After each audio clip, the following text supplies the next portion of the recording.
నమస్కారం. శుక్రవారం దుర్గాదేవికి ప్రీతికరమైన రోజు. శుక్రవారం సందర్భంగా దుర్గాదేవికి సంబంధించిన ధ్యాన శ్లోకాన్ని చదువుకుంటే దుర్గమమైన కష్టాల నుంచి చాలా సులభంగా బయటపడవచ్చు.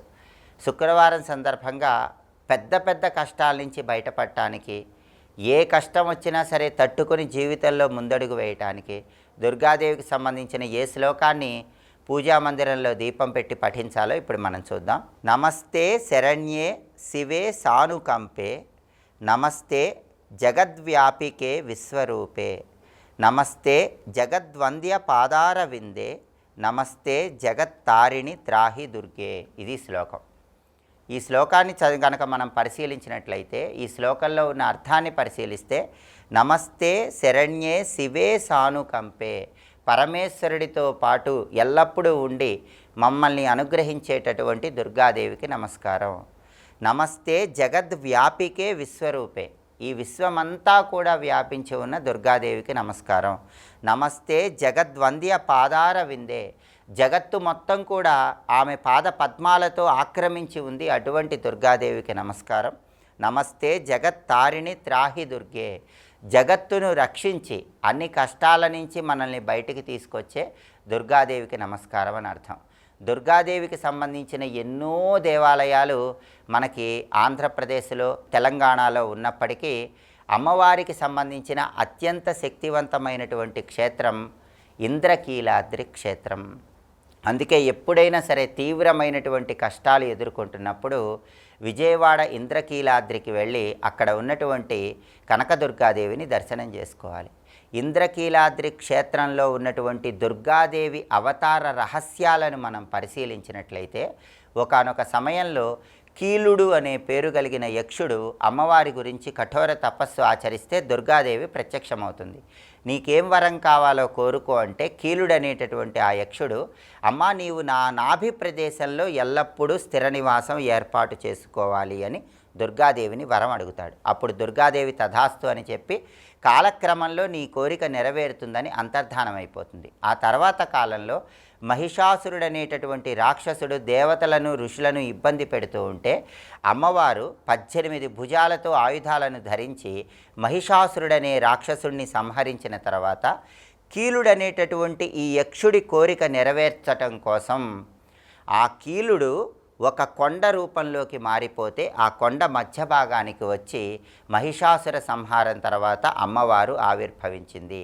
అందుకే విజయవాడ క్షేత్రంలో ఇంద్రకీలాద్రి అనే పేరు వచ్చింది. కీలాద్రి అనే పేరు రావటానికి కారణం ఏంటంటే, కీలుడు అనేటటువంటి యక్షుడు అమ్మవారిని తన నాభి ప్రదేశంలో ఉండమని అడిగాడు. ఆ యక్షుడు ఒక కొండ రూపంలోకి మారిపోయాడు. అందుకే సరిగ్గా ఆ కొండకి మధ్య భాగంలో అమ్మవారు మహిషాసుర సంహారం తర్వాత ఆవిర్భవించింది. అందుకే కీలాద్రి అనే పేరు వచ్చింది. అయితే అమ్మవారు మహిషాసుర సంహారం చేసిన తర్వాత ఉగ్ర కళల్లో ఉంది. ఉగ్ర కళల్లో ఉన్నటువంటి అమ్మవారిని శమింపజేయటానికి బ్రహ్మదేవుడు ఈ కీలాద్రి దగ్గరకు వచ్చి 10,000 అశ్వమేధ యాగాలు చేశాడు. ఆ తర్వాత పరమేశ్వరుణ్ణి కూడా ధ్యానం చేస్తే పరమేశ్వరుడు ప్రత్యక్షమయ్యాడు. పరమేశ్వరుడు అక్కడ లింగ స్వరూపంలో ఆవిర్భవించాడు.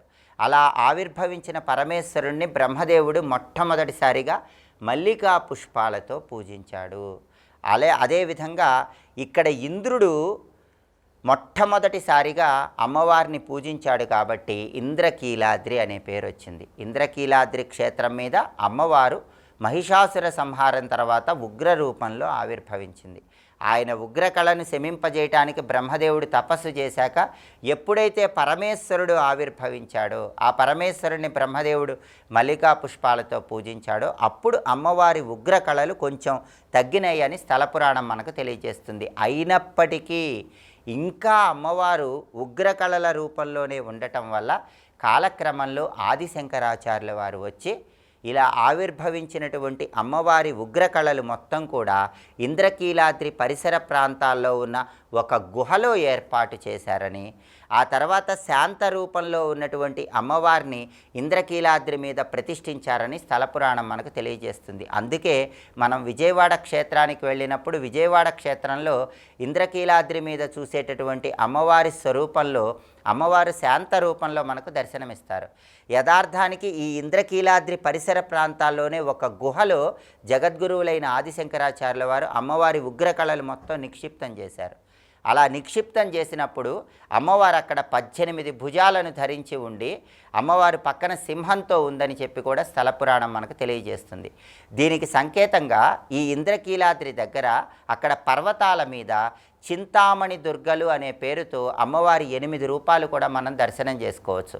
వాటిలో కూడా అమ్మవారు 18 భుజాలతో ధరించి ఉన్న రూపాన్ని గుహల మీద మనం దర్శనం చేసుకోవచ్చు. కాబట్టి ఇంద్రకీలాద్రి క్షేత్ర వైభవాన్ని తెలుసుకుంటూ ఇంద్రకీలాద్రి దర్శనం చేసుకోవటం, అలాగే శుక్రవారం సందర్భంగా దుర్గాదేవికి సంబంధించిన ధ్యాన శ్లోకాన్ని పఠించడం ద్వారా దుర్గమమైన కష్టాల నుంచి సులభంగా బయటపడవచ్చు. ఆ శక్తివంతమైన ధ్యాన శ్లోకం ఏంటో ఇంకొకసారి చూద్దామా మరి. నమస్తే శరణ్యే శివే సానుకంపే, నమస్తే జగద్వ్యాపికే విశ్వరూపే, నమస్తే జగద్వంద్య పాదార విందే, నమస్తే జగత్తారిణి త్రాహి దుర్గే. శ్లోకం చదువుకోండి. ఇంద్రకీలాద్రి క్షేత్ర వైభవాన్ని తెలుసుకోండి. జగద్గురువులైన ఆదిశంకరాచార్యుల వారు అమ్మవారి ఉగ్రకళలు శమింపజేసిన తర్వాత అక్కడ శ్రీచక్రాన్ని ఏర్పాటు చేసి అమ్మవారికి లలితానామాలు పఠించమని నిర్దేశించారు. ఎందుకంటే దుర్గా సహస్రం చదివితే అందులో ఉన్నటువంటి కొన్ని నామాలు అమ్మవారికి సంబంధించిన ఉగ్రకళలను ప్రచోదనం చేస్తాయి. కాబట్టి ఈ క్షేత్రంలో లలితా సహస్రనామ స్తోత్ర పారాయణలు చేయమని జగద్గురువులైన ఆదిశంకరాచార్యుల వారు నిర్దేశించారు. కాబట్టి విజయవాడ కనకదుర్గాదేవి దర్శనం చేసుకోవటం, ఈ శ్లోకాన్ని చదువుకోవటం ద్వారా అమ్మవారి సంపూర్ణమైన అనుగ్రహానికి ప్రతి ఒక్కరూ సులభంగా పాత్రలు కావచ్చు. స్వస్తి.